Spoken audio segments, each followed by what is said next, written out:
आज हम अन्य अनुकूलन के लक्षण के बारे में पढ़ेंगे, जिसमें तना किस प्रकार का पाया जाता है। आप लोग चित्र में देख सकते हैं, यदि समुद्र किनारे या नदी के किनारे यदि कोई भी पौधा पाया जाता है तो वो किस तरह से दिखाई देता है, उसकी जड़ें कैसी होती है, उसके तने कैसे होते हैं, उसका आंतरिक भाग कैसा होता है, वो सब स्थानीय या स्थलीय पौधों की अपेक्षा बहुत भिन्नता पाई जाती है।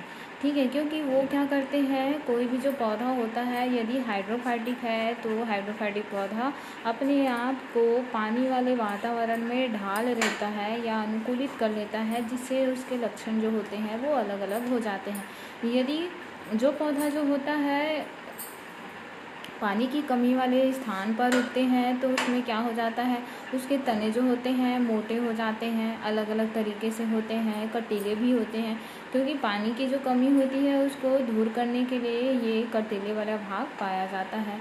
और उसके जो पत्तियाँ जो होती है वो क्या होते हैं, बहुत ज़्यादा मोटा होता है, क्योंकि वहाँ पूरी तरह से भोज्य पदार्थ और पानी को क्या करते हैं वहाँ पे स्टोर करके। आगे हम देखते हैं तना जो होता है वो फ्लेशी होता है।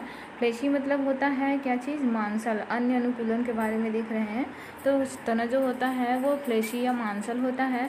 पत्तियाँ छोटी मोटी और कटीली होती है। हाइड्रोफाइटिक की किसकी बात हो रही है, मरुद्भिद की बात होती है। पत्तियों की ऊपरी सतह पर लौका श्रावण वर्ण वाली ग्रंथियाँ पाई जाती है। ठीक है, उसके बाद पत्तियाँ तथा तनों में जल संग्रह पाया जाता है। जैसे एग्जाम्पल है सुंदरवन का ले सकते हैं, इस तरह से पाया जाता है। ये जो देख रहे हैं आप लोग वो सुंदरवन की जगह है, जहाँ पे क्या चीज़ है, समुद्र के किनारे जो भी पेड़ पौधे पाए जाते हैं वो कैसे हो जाते हैं, उसके पौधे की जो संरचना होती है वो भिन्न भिन्न पाया जाता है, अलग अलग होते हैं।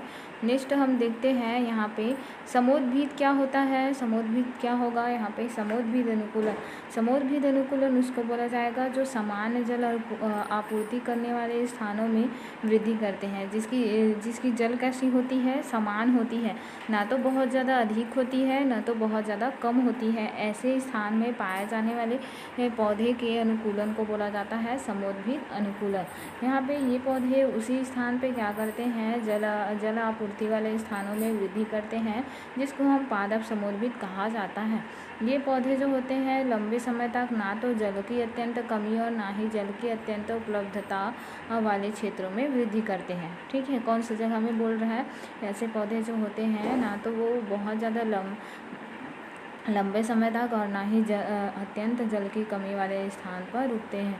ये क्या होते हैं, लिमिट में होते हैं, जिसकी वजह से ये वृद्धि करता है। उदाहरण के लिए ले सकते हैं हम फसल पादप और उद्यान पादप ले सकते हैं। जैसे कि एग्जाम्पल है धान को आप लोग जानते होंगे कि ये कैसे होता है।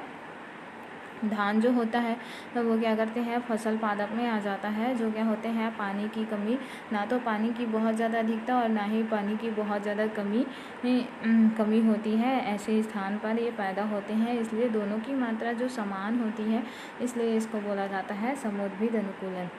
ये आप लोग देख सकते हैं इसका एग्जाम्पल। ठीक है, इस तरह से ये पाया जाता है। ठीक है, एक बार और देख लेते हैं अन्य अनुकूलन के लक्षण। तना जो होता है वो क्या होते हैं, फ्लेशी होता है और पत्तियां छोटी मोटी और कटीली होती है। पत्तियों की ऊपरी सतह पर लवण श्रावण वर्ण पाया जाता है। पत्तियों के तनों पर जल संग्रहण की क्षमता पाई जाती है। एग्जाम्पल है सुंदरवन। सुंदरवन की एक खासियत मैंने बताई थी कि सुंदरवन में जो पौधे पाए जाते हैं वो कैसे होते हैं, वो उसकी जड़ें जो होती है वो दलदले वाले स्थान पे होता है, तो वो क्या हो जाते हैं, ऊपर की ओर बाहर निकल जाते हैं जड़ें जो होती है, जिससे श्वसन की क्रिया आसानी से हो सके और ऑक्सीजन की पूर्ति हो सके। ठीक है, और समोद्भिद किसको बोला जाएगा, फसल पादप और उद्यान पादप को समोद्भिद बोला जाता है।